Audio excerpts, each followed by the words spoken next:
Thank you, Ben. Okay. We're going to review the minutes.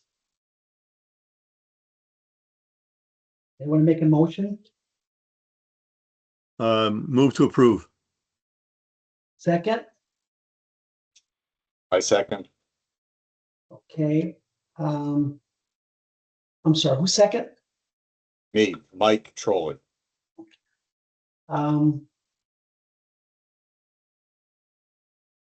Any discussion in reference to the minutes?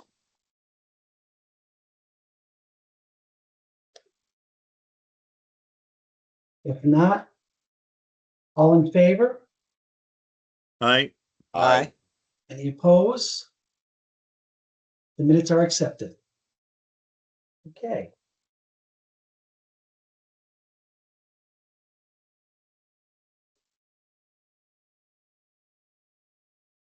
We're going to review the complaints.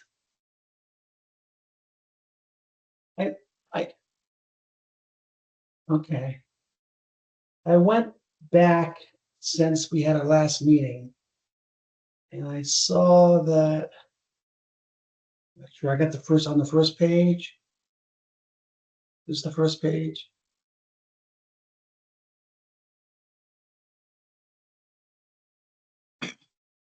Okay.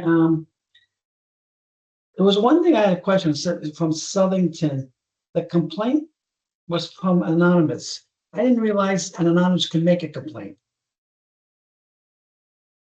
Yeah, Miss, Go ahead, Janine. I'll defer to you.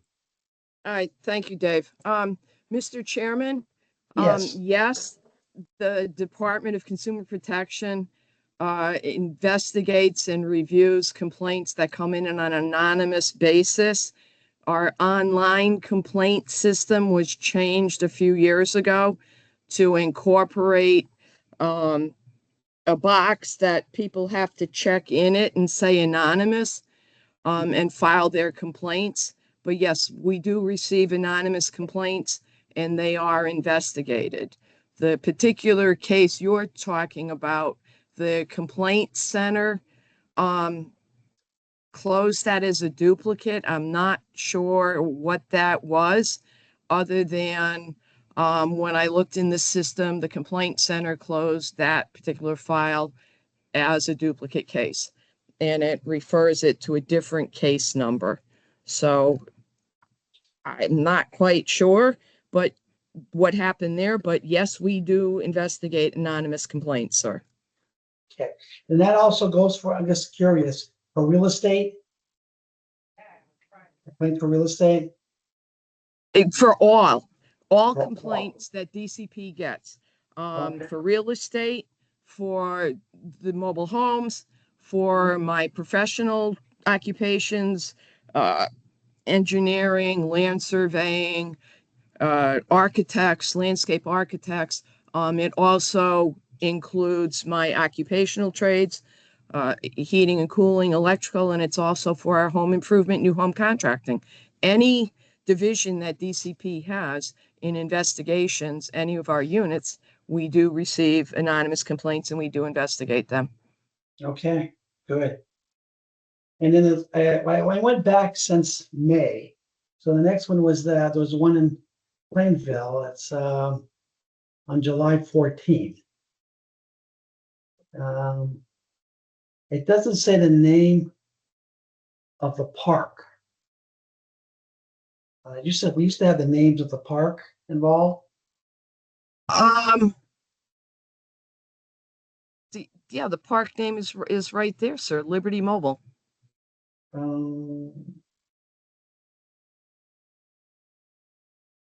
don't see it. Okay, I'm not sure.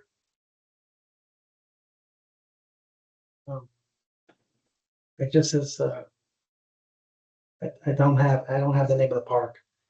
But okay, on mine anyhow, copy. There was another one on 714, Sellington Mobile Park. I guess what I was looking at because of about the same day when I had the same complaint. I don't have the name of the park. Oh, okay. I lost the end of that. Where it says respondent in the file, sir, and you come down that column, that's where the park names are supposed to be on the report. Okay. Well. Unfortunately, I don't have that row for whatever reason. This is what I got from Rochelle. But anyhow, I guess that's what I'm gonna ask a few questions since I don't have it. There was another one in Sulington, August 4th. Another complaint, says mobile park, mobile home, landlord tenant dispute. Sir, I'm not sure what happened because the report that I submitted Yeah, to Rochelle for the council has and does display on what I'm seeing, that Rochelle is showing, has all the park names on it. yeah. You know, the one I got from Reiki this morning does have it. I don't know why. Hold on one second.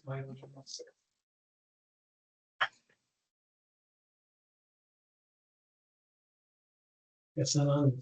For some reason. All right, let me look at another one. Okay.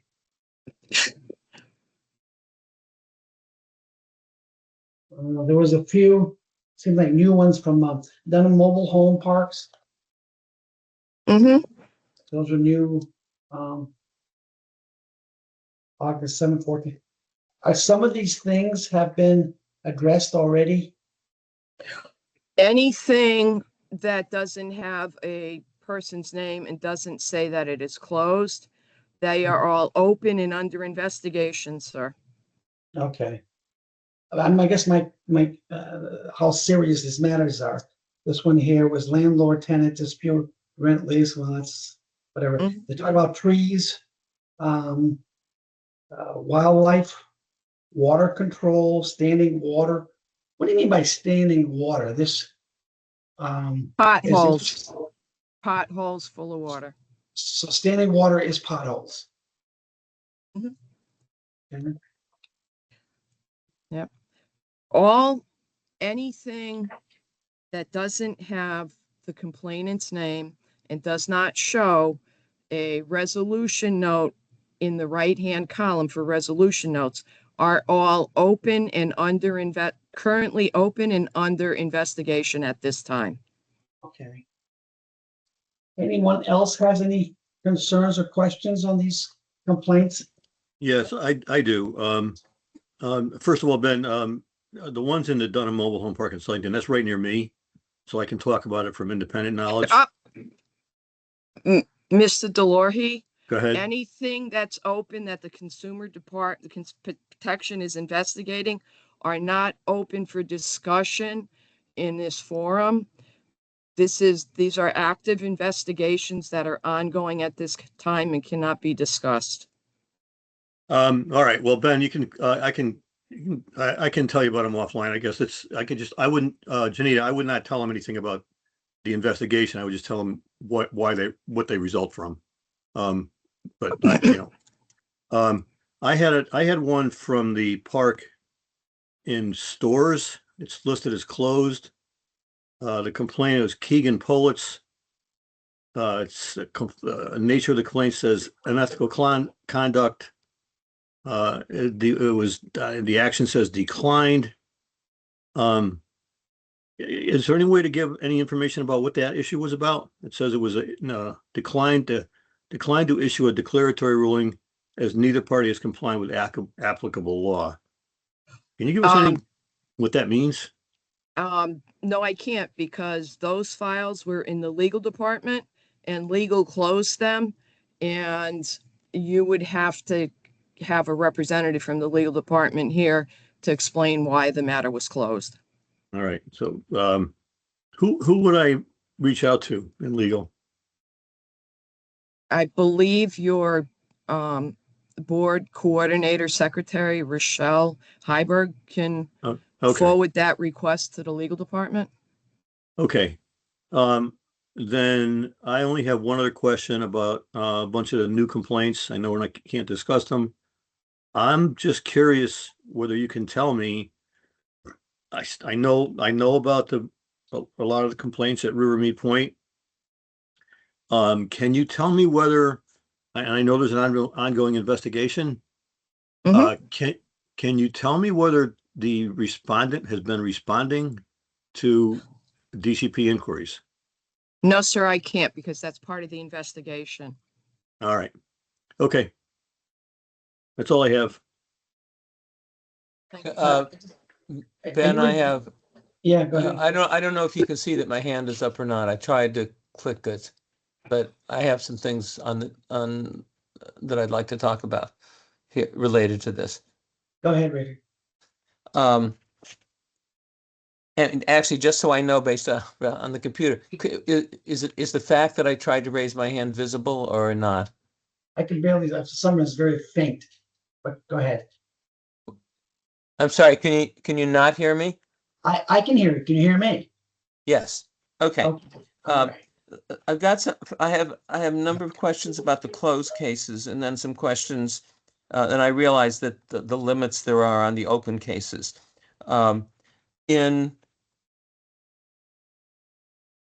Actually, it used to be that we always had someone from legal at these meetings. So maybe one question I want to ask is there a reason legal is not? I don't think they were at our last meeting either. Is legal not coming to our meetings, or is that just happens that the person is not available today? Mr. Podlowski, if you're raising that question to me, Janita Hamill, I don't have an answer for you. That would have to come from the legal division itself. I don't know why, and I have no answer for that. Okay, could I then ask, the presence of the legal division, especially in regard to these reports where it says something's referred to legal, is really important to the commission. So can I sort of make a request through the commission that be passed back to legal, that the commission hopes that someone from legal will always be coming to our meetings? I mean, I don't know how you want me to do that, but can I make sure that that gets transmitted to legal?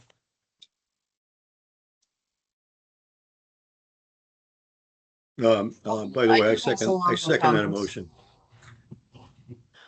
Well, I wasn't necessarily trying to make it as a motion. I guess I maybe at this stage, it's a question as to how we communicate to legal that what I assume is the commission's desire that they continue to come to all of our meetings, because Rachel, I think what I'll do is, prior to our next meeting, I'll ask that. I don't think we need to make a motion to it.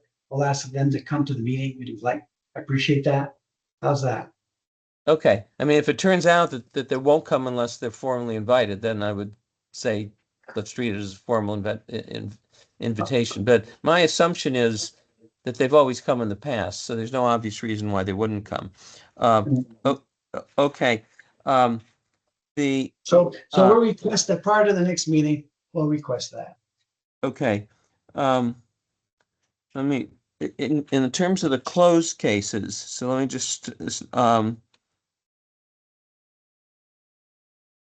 the first of the closed cases, number 116, Conrad Mobile, this is the Dayville case. It says is this, as I understand, that was simply a matter that was withdrawn, and what's the parties withdrew the case. Does that mean you can tell us what the case was about, since it's closed? It says it, Rafe, under alleged issue. Somebody couldn't, there was a deposit issue. Right, but it doesn't say what the result was.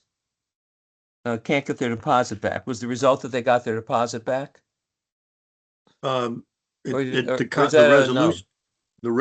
resolution says the case was resolved, the respondent and the complainant wanted the case closed. I understand that, but my question is, but the complaint was about getting a deposit back. I'm assuming that that's a security deposit. And so I guess it's possible the department doesn't know the answer. I mean, Does the department know the resolution of the case? That's my question. The resolution was withdrawn. No, it says the issue settled between all parties, the case was resolved. It's a civil matter, so if it was resolved between the parties and the both parties expressed that they wanted the case closed, then the money must have gone back. Okay, all right, fair enough. In case 406, which was from Liberty, it describes the dispute as rent, lease, and retaliation. It says the case was closed, there was no violation. What was the nature of the complaint? In other words, I'm particularly interested in the retaliation issue. What circumstances led to the conclusion that there had been no retaliation? Sir, I don't have the answer to that question at this time. Okay, how would I go about finding out You- what? I mean, partly what I'm interested in is how the department determines whether or not retaliation occurred. And so I understand that in that case, the department determined there was no retaliation. But we don't have any information as to what the resident complained was retaliatory or why the resident's complaint failed. So if I'm looking for that information, how would you want me to get it? This is Pamela Brown, Director of the Investigations Division. You can email me directly, Freedom of Information, and we'll be able to give you a copy of that file. Okay, all right, I fair know that enough. you have my email, so you can just shoot that over Sure, to me. okay. In the case number 182, which is the next closed case, now again, it says legal closed the file, so maybe maybe that can't be addressed here today. But it basically said that both parties, neither party had complied with the applicable law, and it just does not really tell us what the complaint was about. How do we address that? And like what law neither party complied with, for example? Since the legal department closed it, that would be a request to go to the legal department, sir. Okay. But I'm not going to do this for every single case, but the closed cases have more information than the open cases, and that's for each one I kind of noted.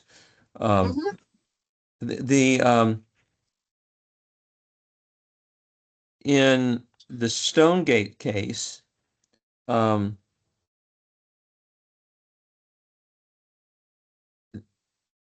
okay, I'm sorry. All right, so the other two cases were closed by legal. So is the answer the same then, that to get information about those cases? Yes, sir.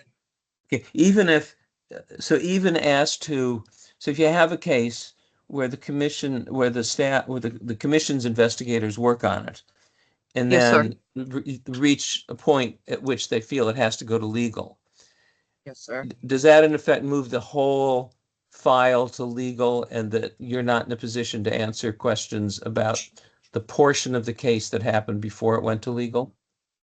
That is correct, sir. Once Okay. we submit a report of the investigation, if there are alleged violations found with a preponderance of evidence, the file goes to the legal department for their review and determination of appropriate administrative action from that point on.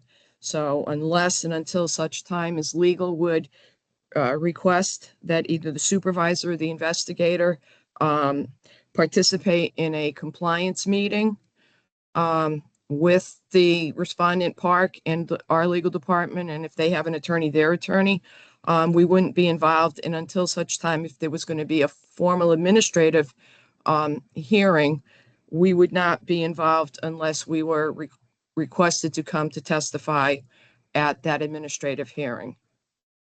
Okay, fair enough. Can I just say a few things?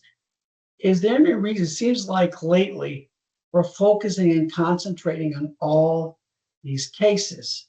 This is DCP's job to do so. Are we getting complaints that I don't know about? Are you, Rafi, are you getting complaints from the public directly? I think I can kind of answer that. There has been, without, I've already been admonished not to discuss the stuff that's open, but there have been a couple parks that have had numerous complaints filed since the last meeting.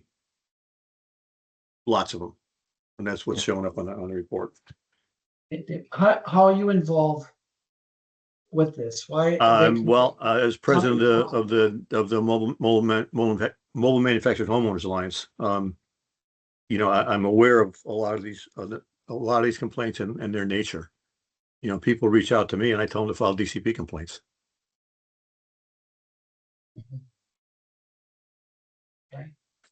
I just want to, I'd like to go back to, and by the way, I'm just going to say, Ben, I think some of these complaints reflect pretty serious matters. Both matters of law and matters of health and safety. I just want to go back. I'm not sure what I heard a couple minutes ago. Are we saying that closed matters, we still have to go through an FOI complaint, or is that not right? Or an FOA filing, sorry. Yes, the request, this is Director Brown. Okay, You can email and I can get you the complaints. Okay. I'm not Okay, aware all of right. any rule that allows the board to get complaints directly other than what we present as a report, but I'm happy to look into that. But for now, All right. yes, if you email to me, then that should take care of it. okay, that's good. Thanks, Pamela. I appreciate it. Okay. Dave, I just want to say, so are you saying that people are reaching out to you and said the complaints are not being taken care of? Or they No. haven't made, what's the No, status of these no. people? No, these are all the ones that they're showing up as recent complaints, you know, this year. Are we looking at these right There's a now? lot of them. There may be even more in the pipeline, that I don't know. You know, that was kind of the reason for my previous question about whether the respondents in East Hartford were responding. Because I'd heard something about that I obviously can't discuss. But there are residents are learning, I guess is what I'm trying to say. Residents are learning that they have rights, and that one of the rights that they have, if they feel their rights are violated, is to file DCP complaints. They're also using Fair Rent Commission complaints. So their residents are learning, I guess is what I'm saying. Mr. Chairman, any Yes. complaint that the Department of Consumer Protection receives in writing is entered by our complaint center. It is given a file number, and then it is forwarded to my unit to be assigned for investigation. Every complaint we get is entered, receives a file number, and is assigned for investigation. So all the complaints that you see on the report are the ones that we currently have received, that have been entered by the complaint center and have been assigned. And they are open and under investigation at this time. Thank you. I appreciate that. You're welcome, sir. It sounded before that these complaints are not being processed or whatever. I just wanted to get that clear. I appreciate that. No, every complaint that we receive is entered and is investigated and goes through the process. Okay. And can I add that residents, both the complainant and the respondent, are notified, and DCP acknowledges receipt and sends them a letter. And from my understanding, those letters have been being received promptly by resident complainants. And as Mr. Deloria is saying, Mr. Chairman, yes, the residents get a letter from the department acknowledging that we have received their complaint. If we need additional information, we will ask them for the additional information we need to process their complaint. And the respondent park or the park owner or their whomever they have designated to receive the complaints on behalf of the park gets a letter and a copy of the complaints so that they are requested to review them and to respond in writing to the department about the complaints. And then the responses from the park and the complaint from the resident are reviewed based on what we've received as documentation from the complainant, documentation from the respondent, and then we review those responses against the statutes to see if in fact the alleged violations are upheld, and we have a preponderance of evidence that we could send a report to the legal department for them to further review and take any administrative action that's necessary. If there's not, or if there's been a settlement between and an agreement between the respondent, park, and the resident, and they've resolved it amicably and everything is settled appropriately, then it will be closed and noted as such. Okay. Thank you. Dave, give me, what is that organization you said you are involved in? I'm sorry. You said What was it? you're involved in an Oh, organization. What is the name of that? It's called Connecticut Manufactured Homeowners Alliance. It's recognized in statute in the CGS chapter 412. I believe it's section 81, section 21-84A. I think it mentions the alliance as a representative of residents' interests. It also mentions the Connecticut Manufactured Homeowners Association is representing the park owners, but we don't have them here right now. So that's the alliance has been around for, Ray, if you would know better, but give or take 40 years. I became president back in maybe like 22, about 4 years ago, and you know, we're trying to advocate for park residents. So that's what we do. It's all voluntary. You know, we now have people that are aware of us from one side of the state to the other. So you're monitoring, is that what you're doing, and monitoring the situation at different parks? Yes, we monitor it as best we can.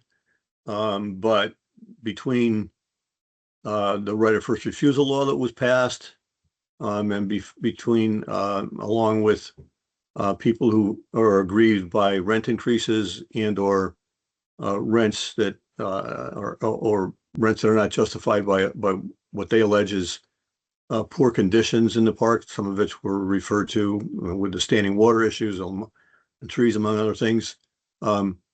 They reach out to me, you know, enough so that I pass them on. You know, one of the things I tell them is to, you know, if they have an issue that sounds like it's got a DCP a statutory violation or a regulatory violation, I tell them to file a DCP complaint. And, Do you deal with DCP yourself? you know, occasionally, but I mean, they're limited to they have the same kind of limits when I have a personal discussion with them as they have for this meeting. That what they can talk to me about is limited, so it tends to be, you know, can I get you to do this, or what do you think about that? And you know, so yeah, the answer to both questions is yes, but the results are often similar to what we have in the meetings. Okay. Any other discussion? Yeah, I still have more. Can I go ahead? Go ahead. A couple of these are process. I sort of touched on the closed cases. In the open cases, Dunham Mobile in Southington, there are 5 complaints from, and Rivermead Point in East Hartford, I think I counted 65 complaints. And so my question is, how does the department process something when they're getting kind of a lot of similar complaints from individuals that kind of indicate issues that are probably affecting everybody in the park? You may not know for sure because everybody may not have filed a complaint, but that, I mean, things like standing water in the roads, or, I mean, a lot of these things would appear to be general park issues. Do you, for investigation purposes, do some kind of grouping of the cases so that, for example, even though you have 65 cases in East Hartford, you're not doing 65 separate investigations. You're sort of doing one investigation of all 65 complaints. So my question is, how do you go about dealing with this multiple complaint situation when you're getting a whole bunch of complaints from the same park? Maybe not We, identical complaints, but on similar or related issues. every file and every complaint is entered separately because each person is an individual and they are making a separate complaint. And that, therefore, there are 65 individual complaints that are being investigated by the investigator because it's 65 different people involving that park. So the park owner gets a copy of every single complaint with a letter from us saying, this is another complaint, this is another complaint, this is another complaint. So the investigation, open and under investigation, incorporates those 65 individual people. Same thing with the other park. 5 individual people, 5 individual letters, and 5 copies of 5 individual complaints go out to the park owner. So, one second, so Rick. I understand that in terms of the paperwork, that you've got individual complaints. But my Mhm. question was really about how the investigators go about it. In other words, for example, I'm assuming you don't make 65 separate trips to the park when you've got 65 complaints from the park, but that you're gonna look at, I mean, for example, like the standing water, and I mentioned the standing water one because that deals with the roads, and the roads are presumably all over the park. I'm assuming you don't just look at the road in front of the house that the person complained about, but you're going to look at the roads in the park to see if they are being properly paved. Or am I wrong? And you would only look at the road in front of the house of the person who filed the complaint, even though the roads aren't paved well through the entire park. I'm just trying to understand how you deal with that. Sir, when there's a park and there's a complaint, whether it's 1 or it's 100, the investigator will do a inspection through the park to see the whole park. Plus, we also investigate the complaints. So there is an inspection of the park and there are complaint investigations, and it goes hand in hand. Okay, so that makes sense. That seems like the most efficient way to Excuse do me, it. once I gotta interrupt here. We've got Okay. people waiting. We spent over a half hour in reference to this. We've got to move on. We want to come back, we'll come back. We got people waiting here. Okay, I think we that's should move fine. on. All right, we're spending way too much time. I Okay, think and this is Pamela Brown. Chairman, I appreciate that because I do have staff members that need to get back in the field. So if there aren't any questions, we prefer to take them now. Otherwise, we do need to move on to other work that we might have appointments assigned for today in the field. Thank you, Pam. I appreciate it. Thank you so much for your time. Okay.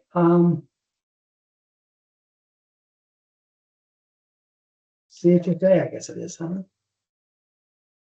Public affairs. A little bit about, I think one of the important things that is this council is the fact is that how are we going to promote, these manufactured homes? What are we doing as far as contacting towns and talking about zoning and promoting it for clearing up the image of these manufactured homes have? I think it's a great way for affordable housing. These towns should warrant this, but I think, the salesman should produce to look for. Marketing, maybe a way of, we should be involved in how we can, with the owners, the park owners or the manufacturer company, somewhere, somehow, that we can move on to generate more manufactured home parks. Do you agree? I was going to bring this up. I'm glad you did, Ben. You know, I think from my observations, that there is becoming a recognition across the country that manufactured housing is one potential solution to the affordable housing issue. And you nailed one of the problems with it is the zoning issues that face new proposals for mobile home parks. And I think that, as everybody knows, that arises from the history of manufactured housing that is already in place. However, there are places that I believe that both legislators and people at the local level who have a negative impression of mobile home parks, I think there's a way to educate them.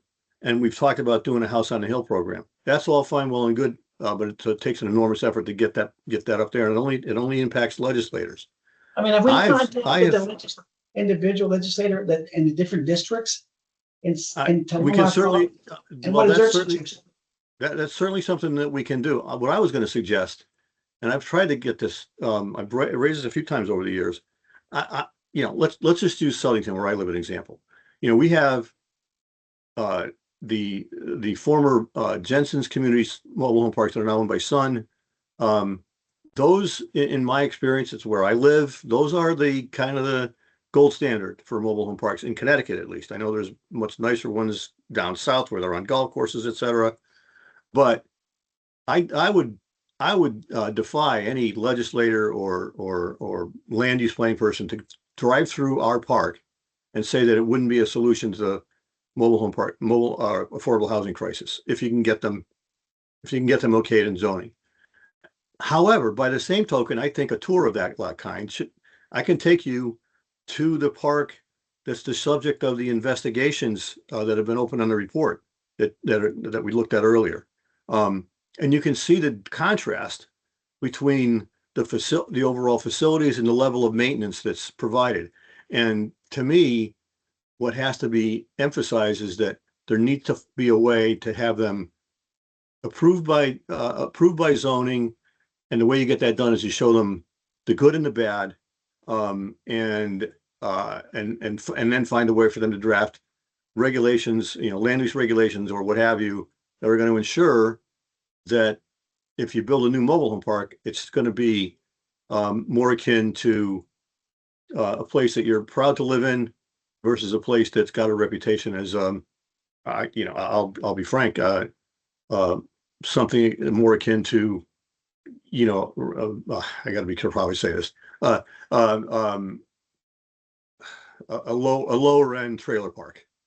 Okay. Well, and there's plenty of those. I There's plenty. don't want to get into it, but the thing is that, yes, these parks have been around for many years. They haven't gone anywhere. They haven't expanded, so they're tired. So that's true. Okay, they're tired, and I'm sure the park owners, the cost of doing business is also increasing a lot. I did a little bit of driving, looking at different parks and things, and yeah, some are, but some are maybe older, but they seem to be, appearance wise, it works. It does well.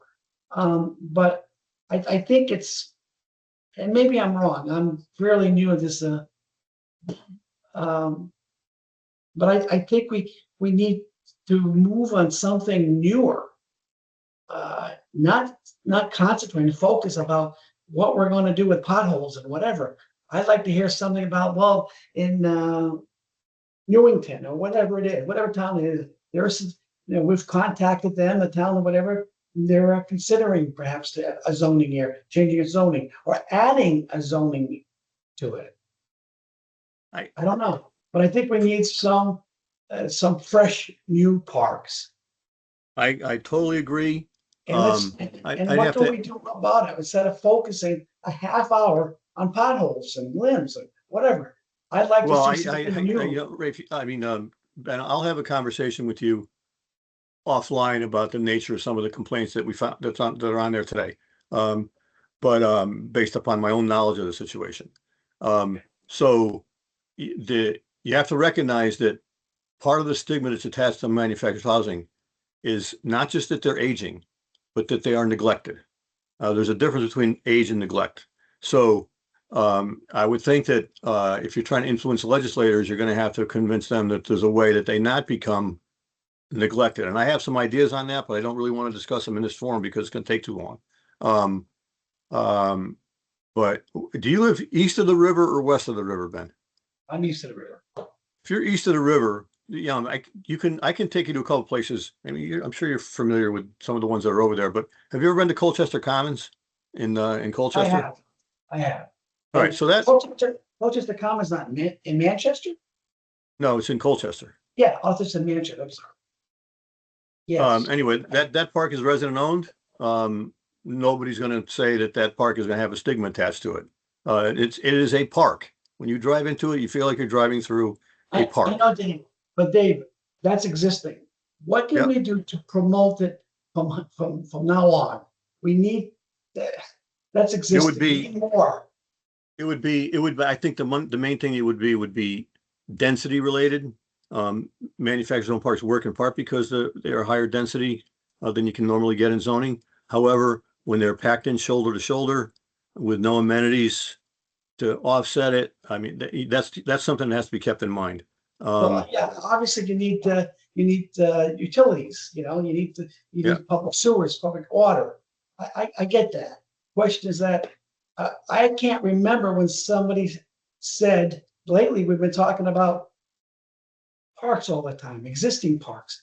I want new parks. I want new, to market these things, to approach these towns for affordable housing.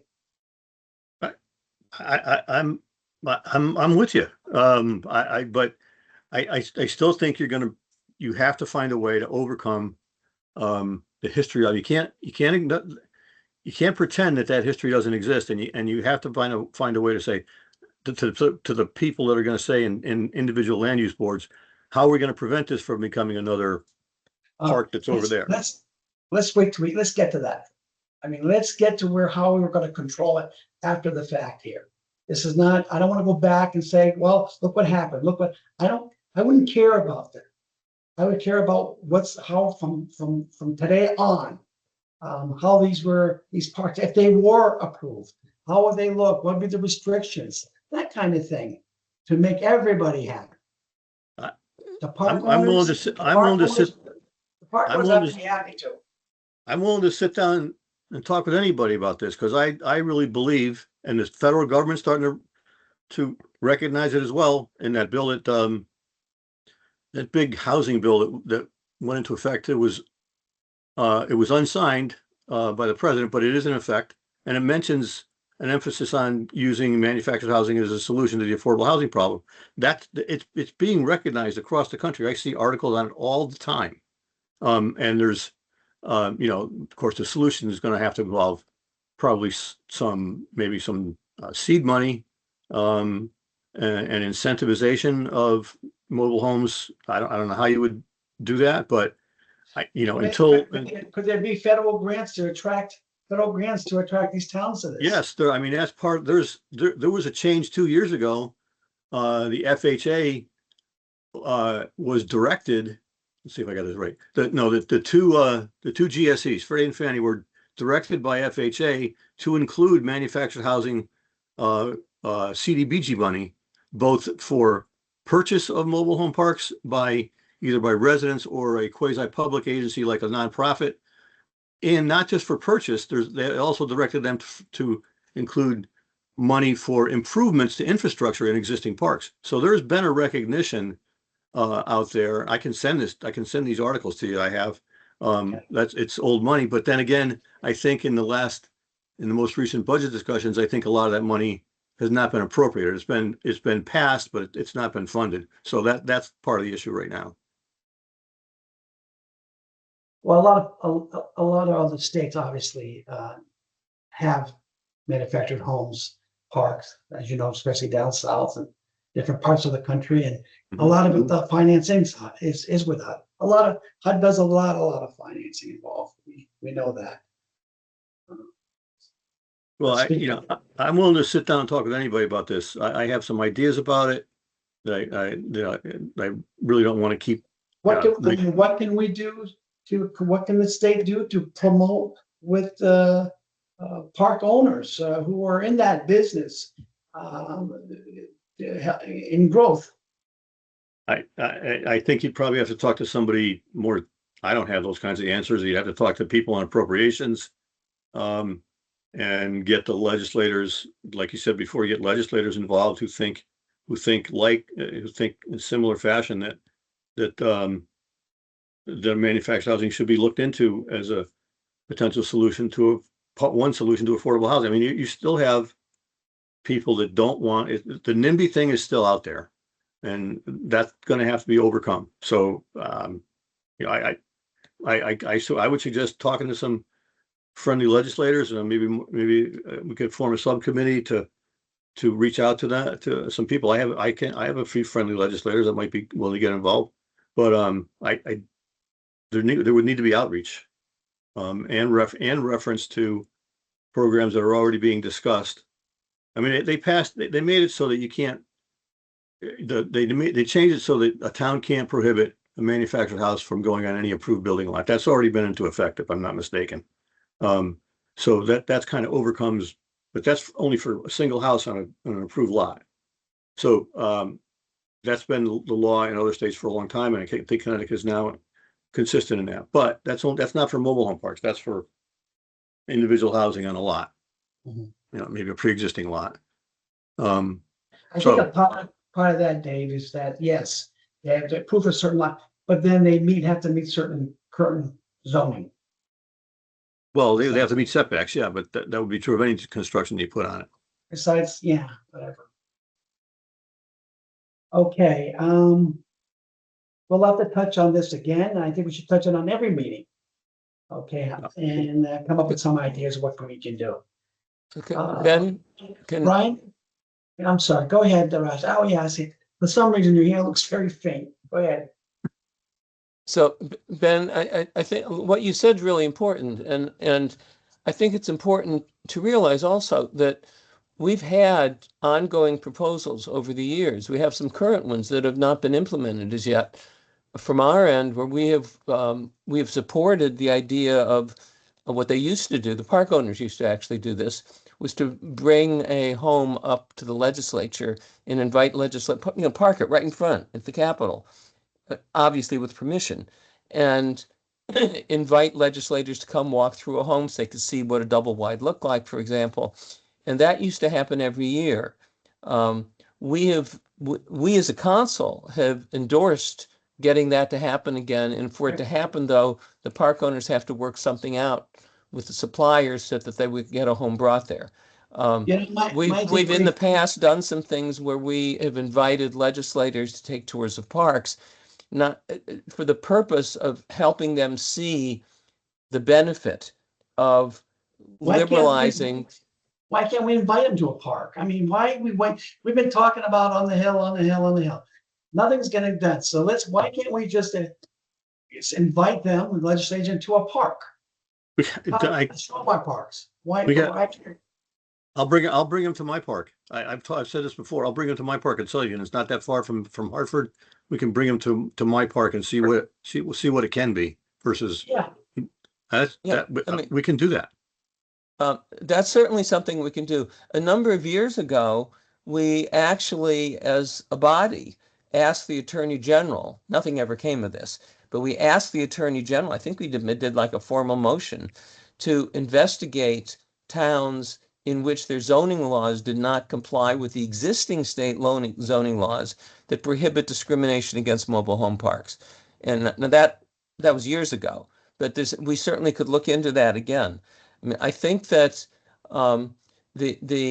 I mean, one of the reasons that the statute for our advisory council has on it, well, let me take a step back. The advisory council sort of has two separate functions.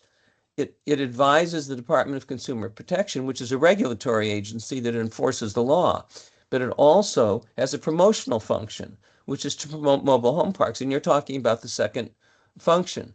And we've always been involved very much with the park owner groups because everybody, both the residents and the owners, have an interest in promotion, in expanding the number of mobile home parks, and in seeing mobile home parks as one form of affordable housing. The right now, as you know, all four, I mean, there's supposed to be four of the 14 members. There's supposed to be 4 members who are essentially residents of mobile home parks and 4 members who are owners of parks. And the 4 park owners slots are vacant because the 4 park owners resigned. And there's some of those issues are ones where I think their presence, the presence of park owners, is very important. And so getting those slots filled I'm sorry, would Rafe, you be, said, well, it seems to me is beneficial to everybody. And it makes for a broad, exactly what you're saying, for a broader discussion of the promotional function of the advisory council as distinct from the regulatory function. Those are 2 halves of what the council's job is. And I don't think anybody is against our doing a more expansive job on the promotional side, but it's hard to do that without the presence of the industry. And one of the things I was going to do, and I can do this by motion, if that is helpful, I think that we need, and you and I offline have talked about this, we need to know if the statewide property owners trade group, which has the right to essentially select the 4 park owners, intends to submit any names. Because we can move forward once we know. And if we know that they're going to submit names, then we can say, okay, we're waiting for the names. If they say, no, we've decided we don't want to submit names, then we can move in a different direction to get the slots filled. Because I agree with you that we would want the park owners, and that to some extent their presence does affect the kind of conversations we can have on the promotional side. So Rafe, would one it be second. helpful, Ben, would it be helpful for me to make a motion saying that the council would like to request of the park owners trade association whether they do or do not intend to submit names, so we would know, and then we can figure out what we want to do with that information. But not knowing sort of creates this dead space, and it seems to me that it would be good to know whether we're simply waiting for something that's coming or whether nothing's coming. I'd be happy to make a motion to that effect if you think that would be useful. I have a question, Rafe. I thought the mobile manufactured home park tenants is 3. I thought the manufactured home, the owners is 3. No, they're 4 each. There are 3. The statute, if you look at the statute, for the residents, it says 3 residents plus a senior resident. So that's 4. And for the owner part of the statute, it says 3 owners plus a provider of mobile home parks, of mobile homes, which has always been, that 4th slot has typically been an owner or a park manager, or at one time it used to be somebody who was like it was a seller of mobile homes. Not the park, and it wasn't really in the park, but that person was chosen in a sense by the park owners trade association. So there's 4. So there's 4 each, and then there's, I believe, 6 other people. Like you and I are each among the 6 others. I'm there as a lawyer, and you're there as from the real estate commission. So Dave is there as one of the 4 park resident representatives. And we used to, until, 6-8 months ago, we used to have pretty actively 4 park owners. It was actually, I believe, 3 park owners and a park manager. But yeah, but it's the number's 4 in terms Well, of. that's something definitely we have to work on it, but, Well, why don't I do this? I'd like to move that the council communicate with the Park Owners Association for the purpose of inquiring whether, and if so, when whether or not, and if the answer is yes, then when they intend to generate names, submit names. second, I'll second it. discussion? I think we have to try, I think we have to try something to get owner representation on the council. It's I understand there's been some frustration on their side, but we need their participation. And we've tried informally reaching out. That hasn't worked. We need to try something else to try to get them back on board. Yeah, we also need, we need a banking, we need one from banking, we need one town planner. We need mobile home industry representative. I think we might have it. I think a name, I think there's been names that people are being kicked, the town planner thing is being kicked around, is being explored. I think I have maybe a banking guy. So I think it's empty. We're looking at it. We know what we have to do. I guess let's do it. So, get it. Any Let's other vo- let- discussion? Let's vote on it. Okay. So, approved. All right. Aye. Okay. Brian, you've been very patient here. I see it. Hello. You've been, thank you. Well, I'm Your going to try to patience. inject some good news in the conversation here. and Don't I'll worry, speed, man. I speed wanna run hear it a little bit. Unfortunately, Colette and I are up against an 11:45 that we have, but thanks for having us. And let me see if I can share my screen here. Here we go. Yes. All right. So, yeah, good things are happening with CHFA. As you know, in May of 2025, we kind of revamped our mobile manufactured housing program. And we did a lot of tweaking to the program to really improve it. And it was so successful that we kind of burnt through all the money that was allocated for the program, but we have found additional sources of funding. So we had to kind of tweak the program a little bit more to have the funding last a little bit longer. But the good news is it's still really a standout program. So on our website, we have this flyer. I can also drop it into the chat here so you guys can have it as a PDF. But just to give you a quick recap on what we talked about last time about some of the changes to the program, it is a rate that's below market. So basically it's tied to our CHFA government rate, like our FHA and VA rate. Today that's at 6.125%. Every day we change our rates based on the market. This rate for mobile manufactured housing is always going to be 1% lower than that rate. So right now the mobile manufactured rate is 5.125%. which is outstanding. It goes up to 100% financing, which is amazing. And the maximum loan amount is $150,000. If you need more than $150,000, because by the way, there's no sales price limit, you could use your own money as funds. So if somebody has extra money saved up, they could certainly use that towards the transaction. It is a 30-year fixed rate, which is nice. As long as the loan amount is above $5,000, which most of them are. You have the option for a 15-year if you prefer that. If the loan amount is small, 5,000 or lower, it is a 15-year rate. Then there's some other caveats, like there could be a maximum 6% seller concession if you want. It is eligible for refinances as well. It doesn't have to be for first-time home buyers. Most of our programs at CHFA are geared to first-time home buyers, but this one is not. The only caveat is that the borrower can't own any other real estate at the time of closing on this property. So they can't have any other second homes or investment properties or stuff of that nature. This does have to be their owner occupied property and they have to live in it year round. And then our income limit's pretty good too. It's 100% of the area median income limit. So that's a pretty wide range of income limits that we offer. And we have that based on planning regions. So obviously in more expensive parts of the state, that income limit's going to be higher. Those are posted on our website.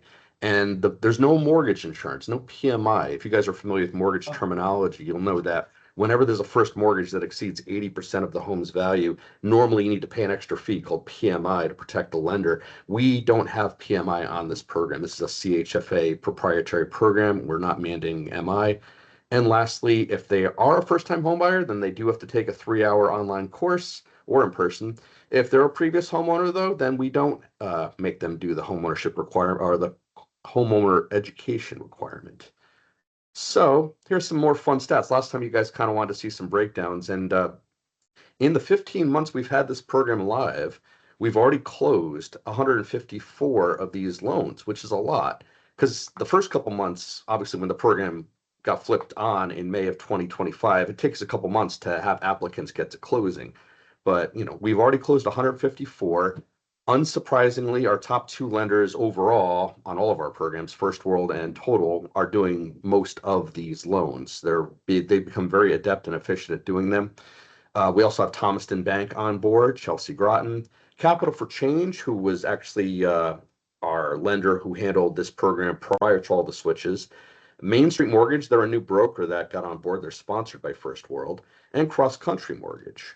So they're the 7 that are on board right now. And I'm happy to say, because we opened the program up to other lenders, we have 7 other lenders that have shown interest, and they've currently taken the training, and they're in the process of filling out paperwork to get approved for this.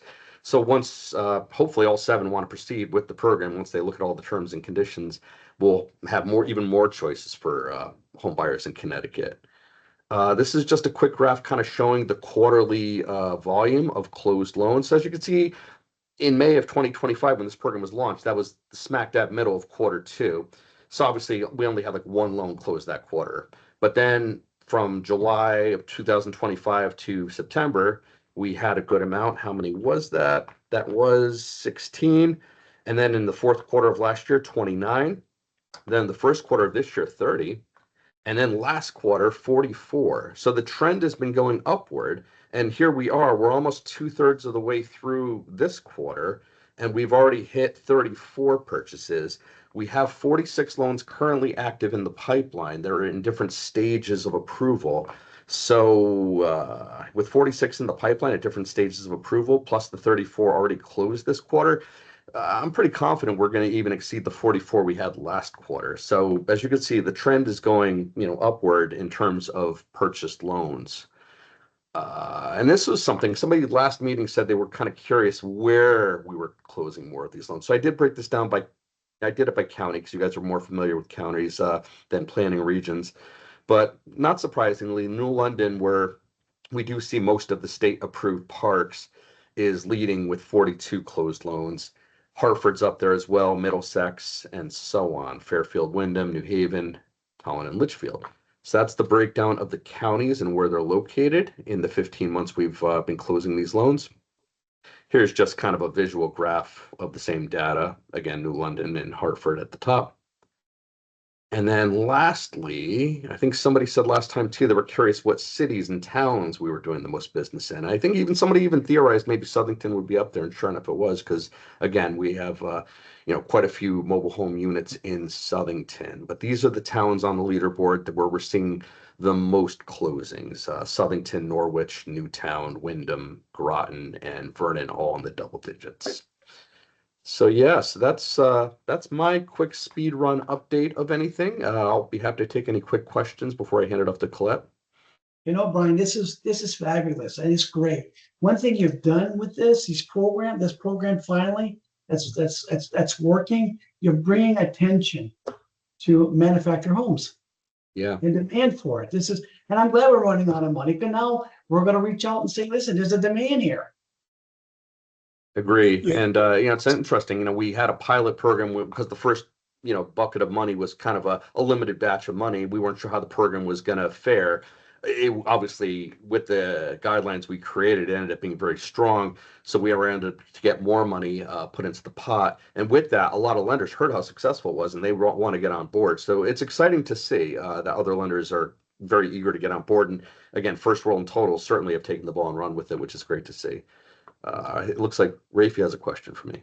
Yeah. Two real quick questions before you go. One is that the 7 new lenders that you're training, are any of the banks?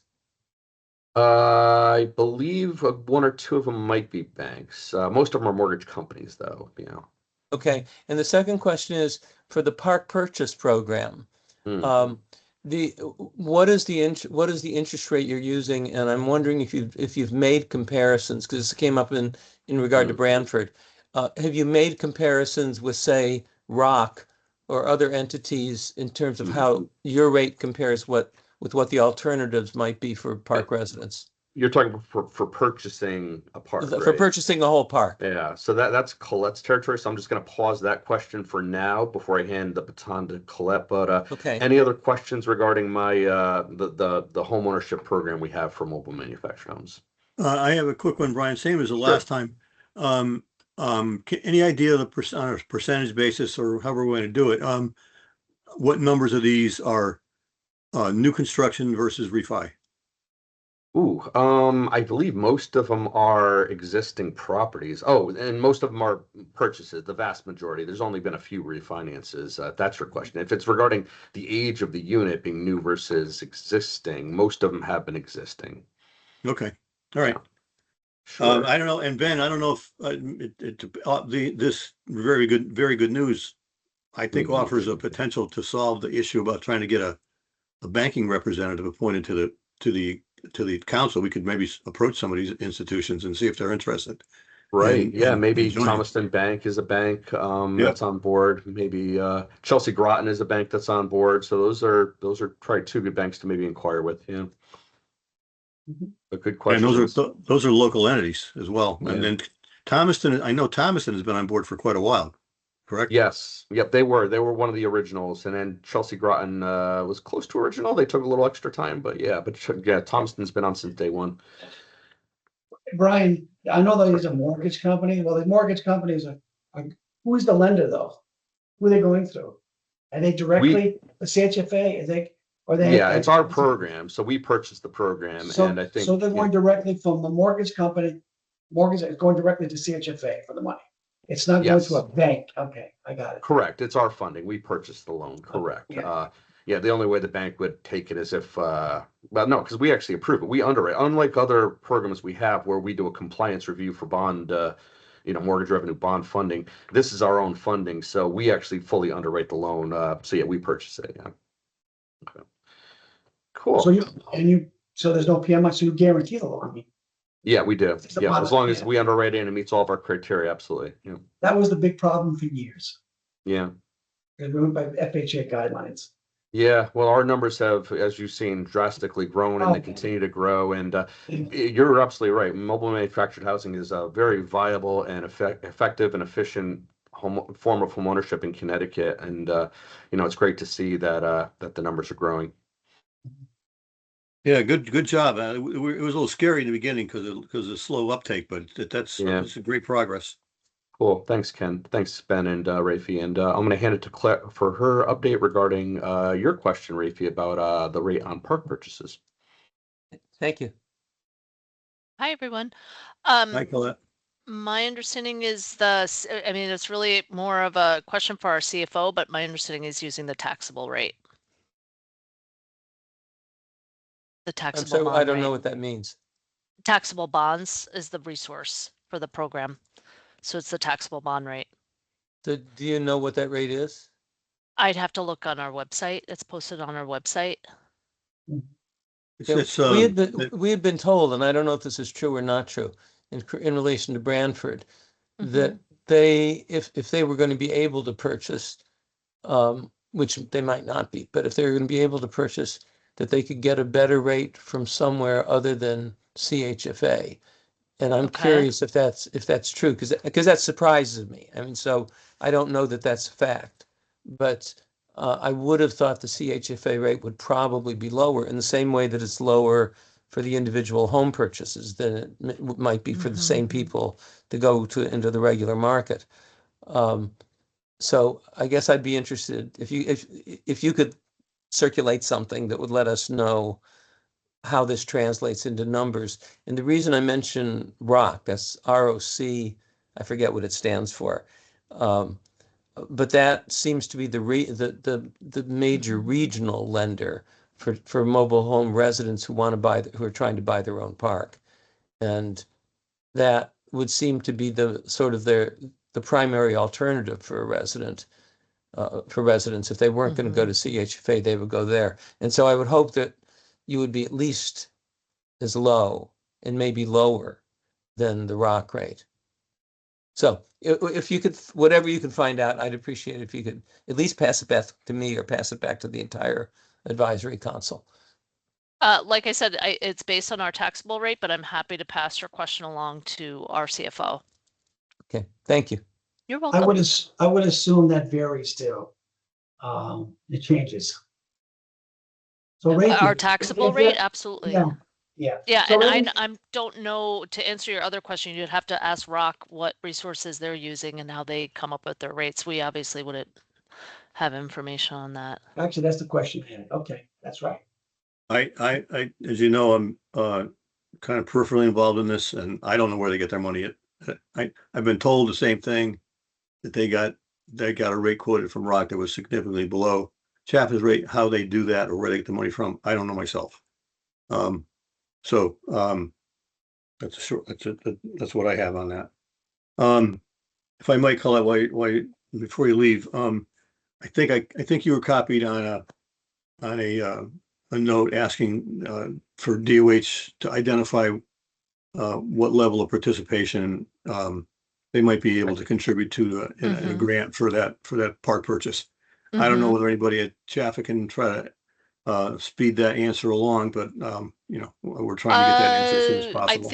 I think there's been more correspondence since this meeting started. There's an email from Mike Santoro. Okay, terrific. That should be in your inbox from around 10:45. Okay, perfect. Thank you. You're welcome. Well, thank you, Colette. Sure.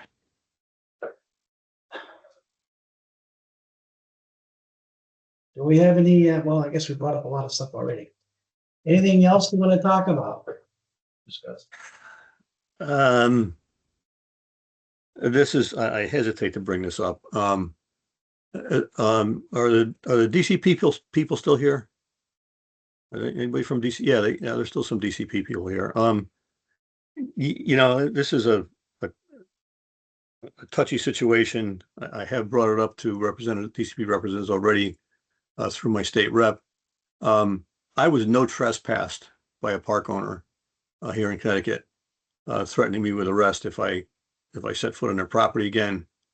My activities as president of the council or president of the alliance are going to sometimes require me to go into a park unannounced. For example, we did that in a couple of weeks back in Montville, where there had been a newspaper article where the park down there was going to be closed as part of a redevelopment of several properties that were going to be acquired in the future. Residents did not know a thing about it, and I had to go in there unannounced. And I'm concerned that that if it becomes an acceptable practice for a park owner to no trespass me and other advocates that want to go into parks, residents have the right to invite anybody that they want to. It's a constitutional right. But now this trespass thing has come up, and I don't want to get arrested. I've asked DCP for an opinion on it. I don't know whether I need to make a formal complaint about it, but I just wonder if anybody's in DCP is still here that could address whether that's being talked about at all. Pamela Brown, Director of Investigations. Your email has been received and is being reviewed. That's all I can say at this moment. All right. Okay. That's actually good news. I appreciate it. Okay. That's all I got. I'm sorry, could I ask a question that's sort of related to that indirectly? It's a little Ben, is that okay? Go ahead, yes. Sometimes DCP enforces Chapter 412.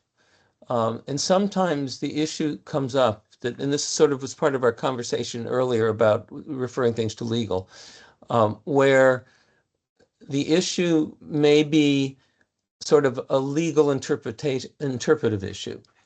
And I had also written to DCP about the no trespass issue. But my question is, should that be approached as a complaint? Like, for example, should that be done using the complaint system, using complaint form? Although the issue, which might have a factual aspect to it, like is this allegation true or false, but is not really an inspection issue in the sense that normally your team would go in and inspect a park. It's come up in other contexts where a lease, the mobile home park lease, has a clause in it that is not, that's in violation of the Mobile Home Park Act. It could have excess late fees or something like that.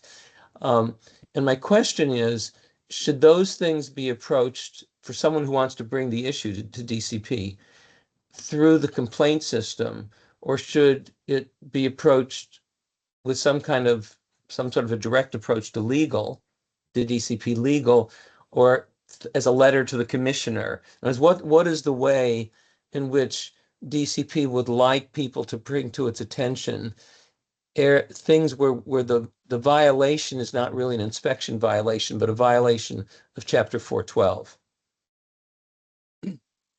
So to answer that question, all complaints we have our online complaint system. I understand that there are some people who are not able to work through the computer and get that form filled out. So complaints can go to DCP investigations at ct.gov.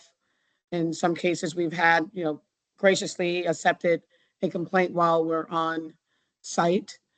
However, going through the complaint process is the first step. Anyone can file a complaint. It will be reviewed. If the board, however, as a collective body wishes to have some kind of interpretation done, you can issue that through the board secretary, Rochelle Heiberg, which can be forwarded to legal if that's your preference. Well, On an individual basis or for residents, they can just follow the complaint process. So, okay. So, I mean, I was thinking of it more, not from a board perspective, but from an individual perspective. If the nature of the concern was, for example, the legality of clauses in a lease, people could, if they want, just file that as an individual complaint using the consumer complaint system. Yes, and if Or- it's within our jurisdiction, we will handle it. If not, we will refer them to the appropriate body. And if it's rent, then fair rent commission. If it's, something that needs to go to deep or is for sanitation, we will refer that complaint or the complainant to the appropriate body that has jurisdiction over that matter. Okay. But if it's within your jurisdiction, but it's really a legal question, you would, if necessary, you would refer it to DCP legal. Right. If we would investigate it, you wouldn't just reject it because doesn't involve a physical investigation of the park. No, it would not be rejected. Okay, thanks. That's helpful. I appreciate that. Pamela, I have a follow-up. I don't know if you can answer this or not. In my initial reaction to this no trespass notification was to contact the Attorney General. They referred me back to DCP as the regulatory authority. Can you tell me whether there's been any conversations between DCP legal and the Attorney General's office on that particular issue? There has not, because we have the jurisdiction, as they indicated to you, that they will refer that to us. Okay. To DCP. All right. Got it. Thank you. Anything else? Okay. Good meeting, and I'm going to adjourn the meeting for the day. All right. Thank you. Thank you. Thank you, Ben. Thank you, everybody. Appreciate your time.